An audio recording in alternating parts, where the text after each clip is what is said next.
Good morning, Year 5, and welcome to this week's English. Slight change of what we're going to be writing about this week. So far this half term, we have covered biographies, and we wrote the biography for Tim Peake, if you remember. And then we have spent 2 weeks writing a sci-fi story based on the book by Oliver Jeffers, The Way Back Home. The next 2 weeks, we're going to start moving to writing instructions. And today is all about evaluating instructional texts and highlighting some key features. But before we do that, I would like you to watch a small video clip that I've embedded into this video. And as you watch, I want you to make a note of what you think the important features good instructions must contain. So have a think very carefully as the two children try to write instructions for their father to follow to make a peanut butter and jelly sandwich. What lessons do they learn about their instructions? And these will help you decide what features do good instructions have to contain. So without any further ado, I'm going to start playing the video. I hope you enjoy it, but listen carefully. What features do good instructions need to contain? You might need to pause the video and get a piece of paper ready to jot these down. Off you go, and then you can restart the video when you come back. Peanut butter and jelly sandwich. Do you guys think you can write down some instructions and teach me how to make a peanut butter and jelly sandwich? Yeah. I'm done. Step 1. Get 2 pieces of bread.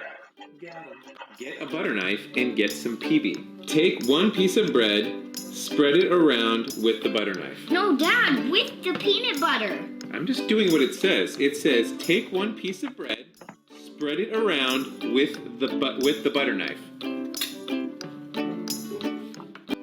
Hold on. Get some jelly, rub it on the other half of the bread.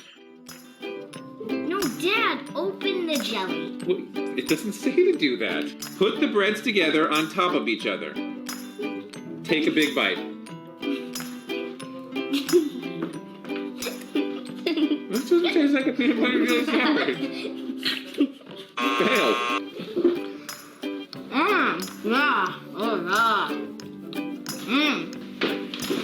Sorry, I had to make it extremely specific. Oh, good. I'm starving. Take 2 pieces of white bread out of the bag. Take the lid off the jar of peanut butter. Get a butter knife and stick it inside of the peanut butter jar. With the knife, scoop a bit of peanut butter out of the... That means like a lot. A bit means a lot? In my world. All right. There we go. Doing better than before, though. Open the jelly jar. Squeeze it onto the other piece of bread. No. Done. Closer. I hope you enjoyed that clip, and if you want to see more, then I've left the link here for you, so you can put the link into your browser and you can watch the rest of the video.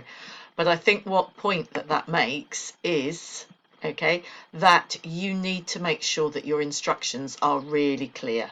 Okay, so a lot of the time they were not clear enough when they were telling their dad what to do. You know, squeeze the jelly jar. Well, it doesn't say how to squeeze it or which way it needs to be pointing. And, you know, spread the bread. You know, it doesn't say what you're spreading or that you've got to spread the peanut butter on the bread. So you have to be very, as the girl said, specific about what you're telling somebody to do.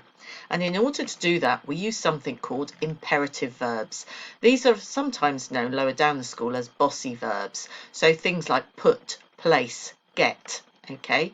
And other things that you might have noticed is you need to say how to do things. So you can use adverbs to do these, okay? Things like carefully and gently or slowly.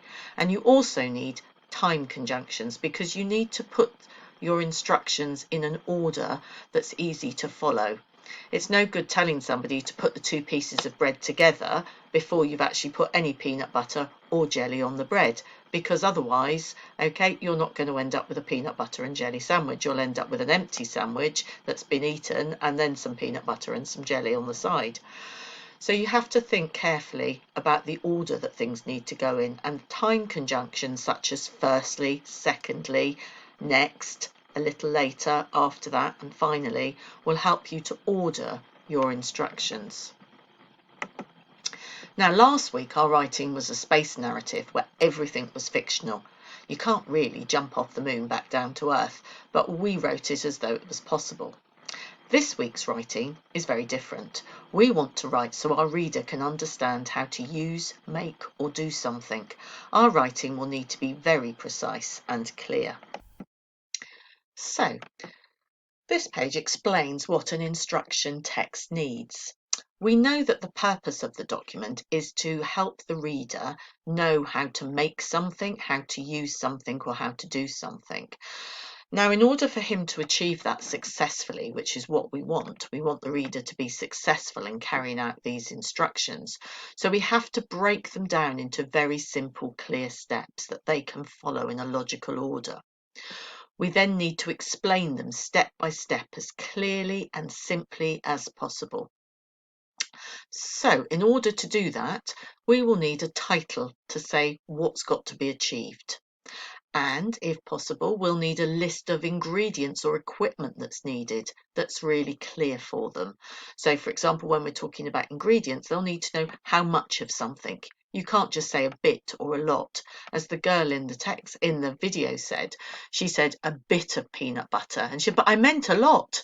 Yeah, well, you need to then say what is a lot. Is that a big spoon, tablespoon, or is it a teaspoon? Because different people see things in different ways. You then need a layout that clearly shows the sequence of steps.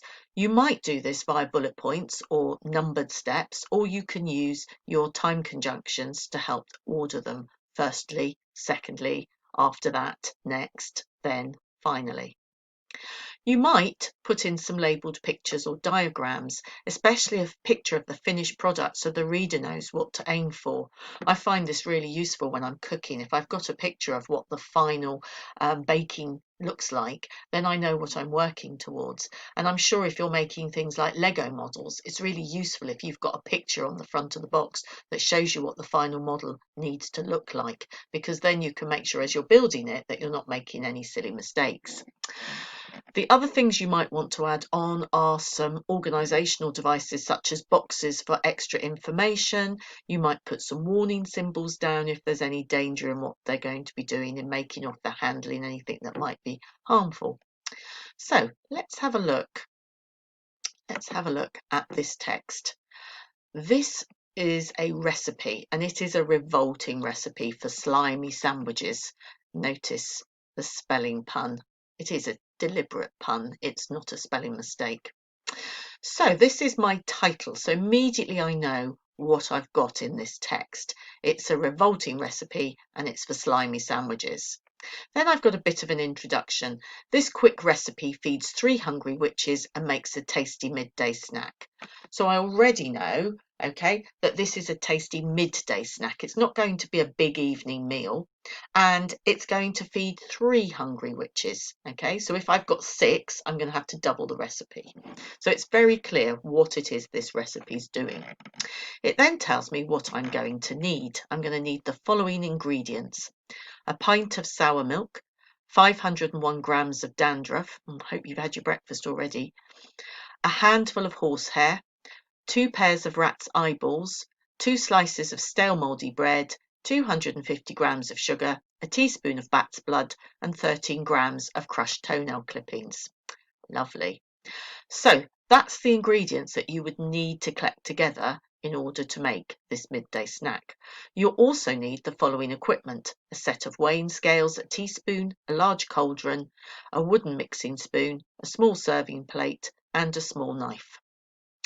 Okay, now it goes on to method. So it's really clearly laid out. This is what I need to get from an ingredients point of view. This is my equipment. That's what it's aiming to do.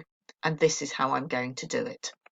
So let's have a look through. What features does it have? Well, the first sentence starts, gather.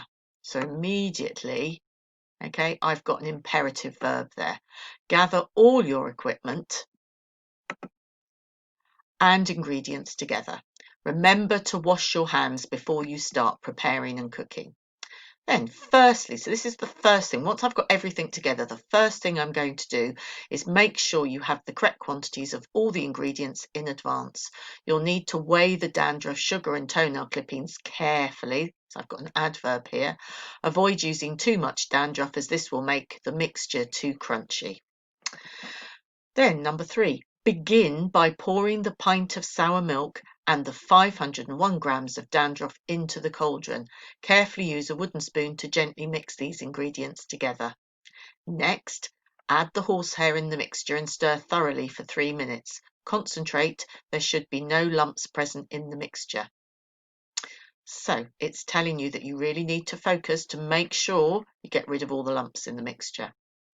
Gently, so we've got another adverb here, place the rat's eyeballs into the cauldron one at a time. I would suggest that these will add texture and flavour to your sandwich filling. Don't worry if you find they are bobbing back up to the top of the mixture. So there's a little warning here not to worry. After that, time conjunction, add 250 grams of sugar into the mixture to sweeten it. Stir slowly until the mixture becomes a thick paste. You're nearly ready to serve. Lastly, place the 2 slices of stale mouldy bread on a small serving plate.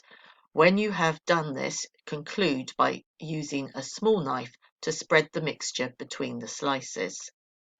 Now, I think probably by now you're holding your stomach and thinking, However, those instructions have got the 3 key things that we've been talking about.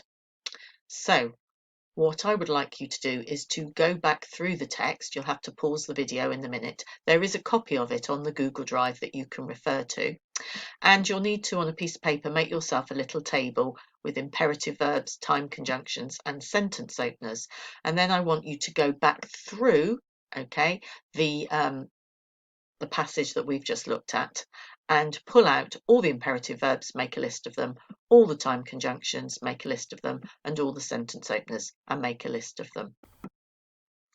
So, for example, in imperative verbs, I might have words like place or put. And in time conjunctions, I might hear things like firstly or next. And for sentence openers, we might have an adverbial one, such as carefully. You might have something like when you have done something. So have a look through what sentence openers are there, time conjunctions and imperative verbs. Okay. And if you do manage to finish quite quickly going through that document, see if you've got any other instructions lying around. There might be some in a game that you've played lately, or if you've built a model, you could find those instructions. Or if you've been using a recipe, you could look through the recipe and see if you can find imperative verbs, time conjunctions, and sentence openers in those texts, and you can add them to your list. Okay, so that's your task for today. Off you go. You might want to look in the Google Drive at the copy of the slimy sandwich recipe. That might be easier for you to look at if it's not clear, or you can just go back on the video and pause it. I wish you happy searching for these types of words, and I will see you tomorrow. And my recommendation is don't make a slimy sandwich for lunch. Find something better to put inside it. Maybe try a peanut butter and jelly one. Okay, see you tomorrow. Bye everyone.